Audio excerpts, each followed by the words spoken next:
Firstly, we will help our people remain competitive and employable. This will enable them to look after their own families and to have a stable base to pursue their various aspirations.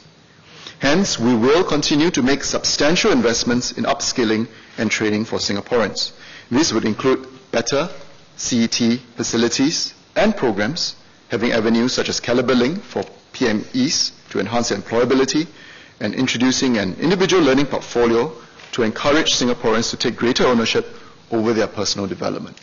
We believe that this is a strong competitive edge that we have in Singapore.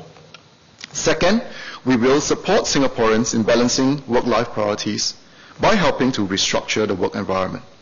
So we will consolidate schemes that promote flexible work arrangements and the hiring of older workers and back-to-work locals under a stronger program called Work Pro. So it's a one-stop shop, and not only pulling it all together, strengthening it at the same time. We want to help both Singaporeans and employers manage work and family commitments in a more holistic manner. The public service will take active steps, and we will lead the way. Our tripartite committee on work-life strategy will also seek to champion best practices, and we will actively seek to gather good practices, ideas, so that we can think about how to implement it. But this is where I would say this: individuals actually have to make their own choices about their own work-life priorities as well. And importantly, this is one space where employers play a very big part. Third, we will look after our low-wage workers by fostering inclusive growth, boosting their retirement adequacy, and helping to uplift their incomes. This is a recurrent theme, and this is something that I think all of us in this House share a concern about.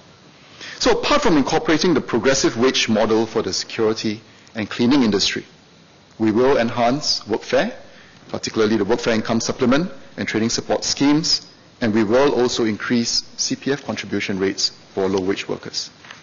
Four, apart from incentives, we will provide better protection for our workers. We will extend employment protection for more of the resident workforce, including PMEs, to reflect the changing workforce profile. We will raise employment standards while giving employers also flexibility in implementation. In addition, we will also enhance existing work safety regulations and programs so that people can work with greater ease of mind. Finally, we will take a firm stand against employment discrimination. MOM will take strong action against cases of non-compliance with the tripartite guidelines on fair employment practices, and we will also look at how best to ensure fair consideration for Singaporeans in employers' hiring practices. And I'll come back to this in greater detail later. In sum, how are we helping Singaporeans?